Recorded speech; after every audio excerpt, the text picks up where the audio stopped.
Welcome back to another episode of... No? Okay, Yep, sorry. I'm Lee. And I'm Richard. And we are exhausted.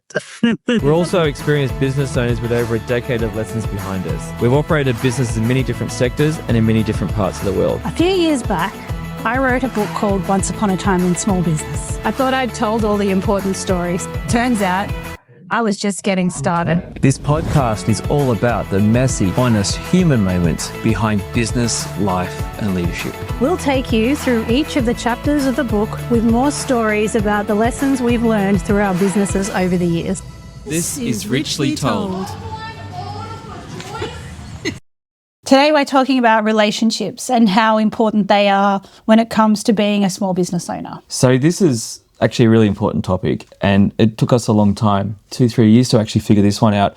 On the surface, relationships seem pretty obvious. You have relationships with your clients, you're posting to Instagram, you're posting to social medias, you're educating your customers on the things that you're doing, you're trying to build rapport, you're launching new products with them, all those sorts of things. Those are sort of the obvious relationships and what we thought relationships were in its entirety.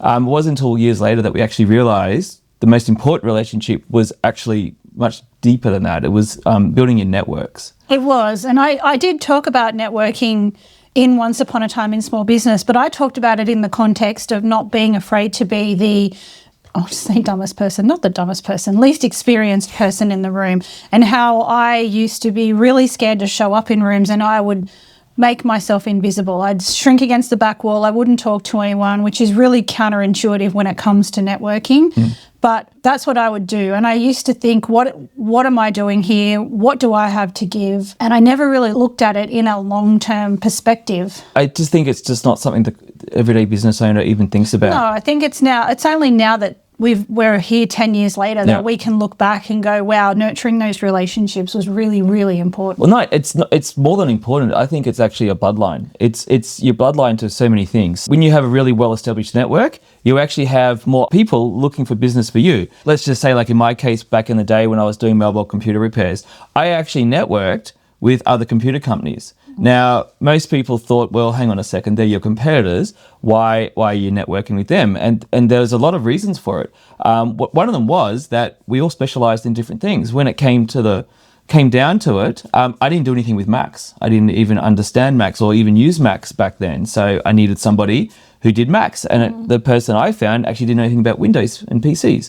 So we formed a relationship then. I had people that knew about VoIP and servers and all these other things. So together we all kind of worked together.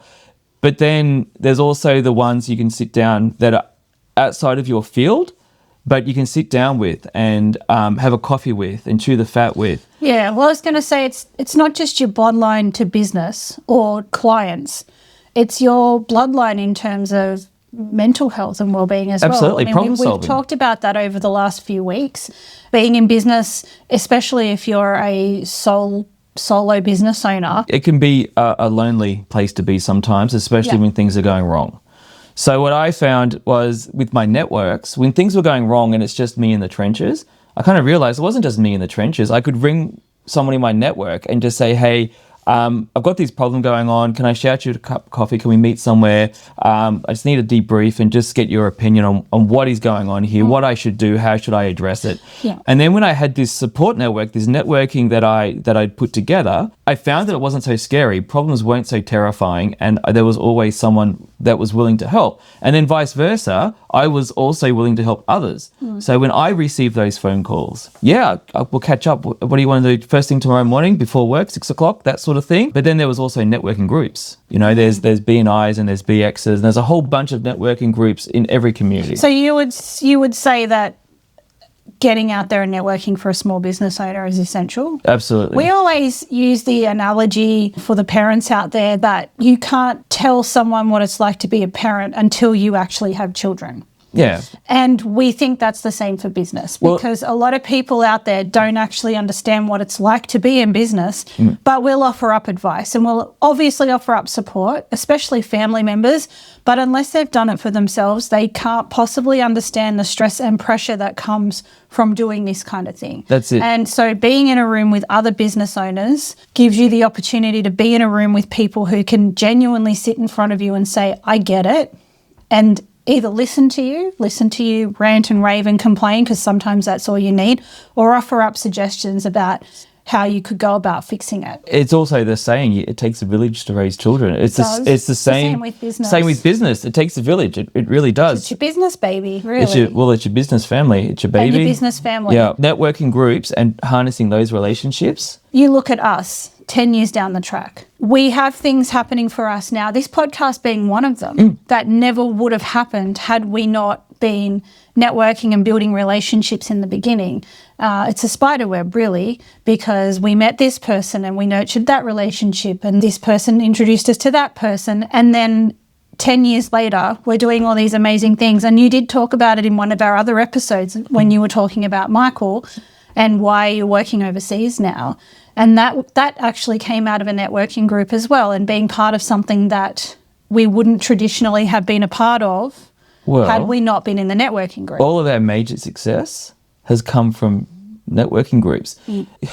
I used to walk around with a binder full of business cards, and people used to ask me, "Oh, do you know anyone that could do this?" I got a guy for that. That was my line. Oh, you were the Remember, got a guy guy. I got a guy guy. I got a guy guy. I got a guy for that. Yeah. There was a couple of years where everybody knew you. Oh, Richard. Oh, yeah, he's the got a guy guy. Yeah, I got a guy for everything, and we had a guy for everything, which meant that we were supported at home as well. If our plumbing went out or if our electricity went out, our aircon broke, there was always a guy that could come at short notice. Remember the running joke where I was doing mobile computer repairs, and I had an IT guy. That's right. So I had a guy, James, come over to my office when I had IT problems to fix my stuff, and people were like, "Are you crazy? You could just do it yourself."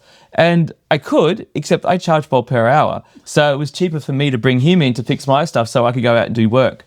Yeah. But it became this really fun kind of family as well, because I'd come home or come back to the office and there'd be little IOU notes on my desk because some other IT guy turned up, he needed a hard drive, so he grabbed one out of storage and said, IOU, let me know that he took a hard drive because he had a job to do.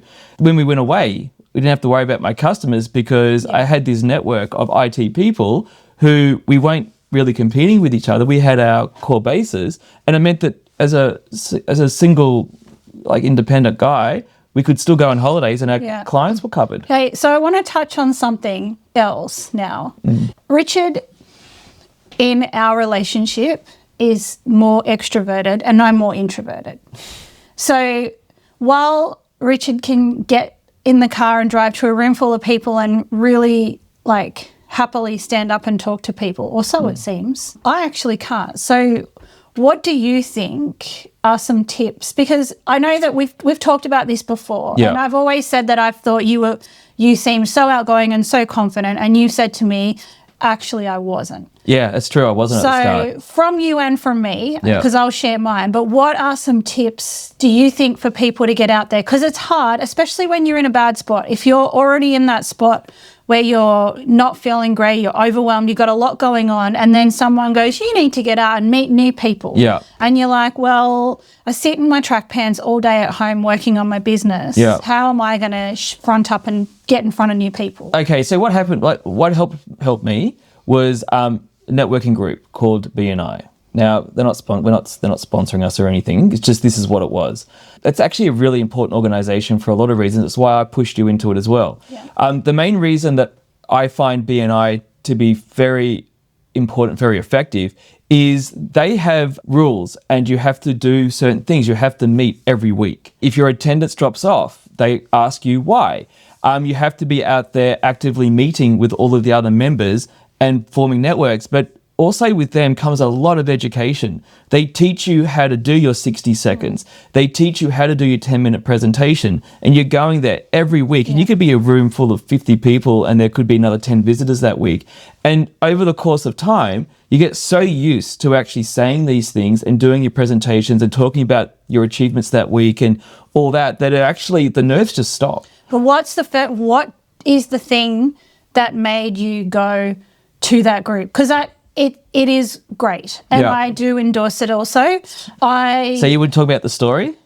Or do you want to tell? Well, do you want to tell the story? Tell the story. I think, like, everyone needs a tipping point and something that pushes them out there to do it. Yeah. For us, it was two different reasons why we did it. For people who are struggling maybe to get out there and do it, it's a good way to. So the main story, so when I first started on my own, we were doing the mobile computer repair business after I'd left the software company after, was it almost 20 years, I was dropping flyers around business parks. I was leaving flyers on cars. Anyway, we got a complaint by one of the cars that I had left the flyer on.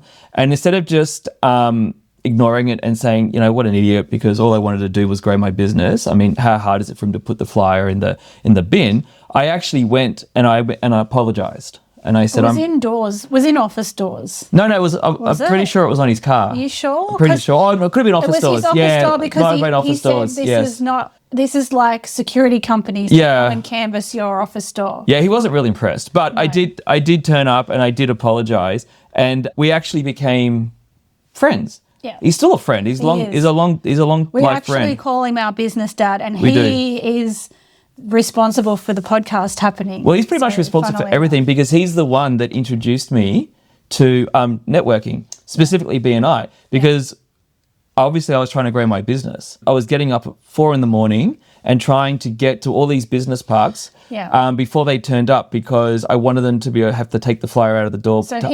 So he identified that you were trying to grow a business. Yeah, so your motivation was growing a business. And so when he introduced the concept of BNI to you, it wasn't difficult for you to make the decision to get in the car and go because you were already in that mindset of wanting to grow your business. That's right. But that first, I wouldn't say altercation, but that first interaction, by going there and apologizing. Was it an altercation? No, it wasn't an altercation. I was looking for interaction. You were going to have an altercation. No. I was going there to apologize, but that actually made me realize, okay, actually, there's actually more to relationships than just relationships with your clients or relationships with your suppliers. There's this whole another subcategory of relationships that actually drive everything if you harness it properly. Yeah. So he introduced me to BNI, invited me to a chapter, and I went. And it scared the hell out of me because there's a 10-minute presentation. There was literally, it was an open day. There was literally 80 people there. You know, it was intimidating and it was quite terrifying. It had all these people asking me what I was doing and handing out business cards. And I ended up joining. Part of that joining was there's all this material. How you do this, how you do that. And it was structured. It was great. I could follow it. And I was in that. I'm back in it now because I actually left the networking groups for a period of time. And then I actually found that I was struggling again because I didn't have anyone to bounce off. And so it's more than just growing a business. The growing of the business kind of happened organically. I really want to highlight that because a lot of people do think that networking and going to these events is just about showcasing your business, getting connections, growing your business and getting work. And it's actually about so much more than that. And the drivers for a lot of people for doing that are to build relationships. And actually, that's a really interesting point because that's actually not necessarily true. I saw a lot of people drop off because they got no work out of it. Because what they failed to understand. I suppose there's both, but but the reason is they failed to understand that the business growth came from formulating the relationships. What they forgot or didn't consider is that it takes trust to refer. So if we've got really important client and they need a new website, for example, I'm not just going to refer the web developer to our client straight away. Because if that goes wrong, that reflects badly on me, right? Yeah. So we've got to build the trust. So we have to meet regularly. We have to get to know each other. We have to meet outside the groups. We have to get it's the trust you've got to build. You just can't turn up to a networking group and expect work to come flowing in. That was something that was really important for me. Yeah. Because if we jump over to me and why I started going to networking groups, and the first thing for me was that when you can't go, you have to find a sub. And there was one morning when Richard was stuck. I can't remember if it was your flight was delayed and you didn't get in, or something happened where I didn't have a lot of notice, and you called me and said, I need you to do BNI. And Classic I was Richard. like, holy SH, I don't want to do this. I don't do networking. I don't like networking. No. So I went. And from the introvert, shy person, I don't like talking to people perspective, I think the one piece of advice I could say to people, if you're like me, is that you just have to commit to going, because as soon as you commit to going, you'll go, and the first one will be so painful. It'll hurt really, really badly, and you'll walk out of there feeling like an idiot. But once you've done the first one, you've ripped off the Band-Aid. Yeah. And honestly, everyone in that room really does want to help you. But there's one more point that I want to make here, Sure. and it's something that you just talked about building relationships and building that trust. And that is, we were actually in a directors meeting a few days ago talking about a new company that's forming, and one of the guys who is working in the marketing, we felt was a little bit missing the point of the meeting. And one thing you said was, but how do they trust us? How do they trust us? And as you were saying Well, that, as you said that now, why should they trust you? And looking at the story that I wrote 10 years ago, where I talked about how I would just stand with my back to the wall and not talk to anybody, there's nothing there for them to trust. You have to build that. You have to interact with people and continue to show up. And if you don't show up, you don't build trust. And that is such a vital piece of building a business. They'll carry you, they'll nurture you, they'll support you, they'll help solve problems. You get a room full of 50 people you see every week, and you get to know each other. We've now got 50 people out there that understanding what we're doing and looking for opportunities for us. And then I'm doing the same. We're coming in contact with our clients. I mean, we had an incident, was it 2 weeks ago? Your friend's niece needed help. And then I was able to straight away go, yep, we can help. And then I was able to bring in people that I knew from my network that I trust. And they were able to offer legal advice and all these other things. And we were able to start solving that person's problem. But it wasn't a problem I could solve by myself. It was a problem I could start solving, but I still had my whole network behind me where I got 50 people I could bring in at different times, to apply to that solution. So I guess to sum up, whether you are doing structured networking like BNI or BX or BizPlus or whatever it is, or whether you're going to LinkedIn Local or just a casual thing, Yep. building those relationships really is the key to so many things when it comes to business, especially small business. And know it is an investment and it does take time. And you do need to show up and you do need to participate. Yes. And you need to show up for others. Don't just be a taker. Make sure you give more than you take. And don't be afraid to give. Yep. And that's going to lead me into what I did right 10 years ago. I was feeling like, why would anybody want to talk to me? Why would anybody want to trust me? And finally, my breakthrough moment not only allowed me to confidently stand in those rooms, but gave me the opportunity to make contact with some of these people, to get to know them beyond their words on a page. But what was really surprising was that they wanted to get to know me too, and I was able to offer up advice and experiences that were new to them also.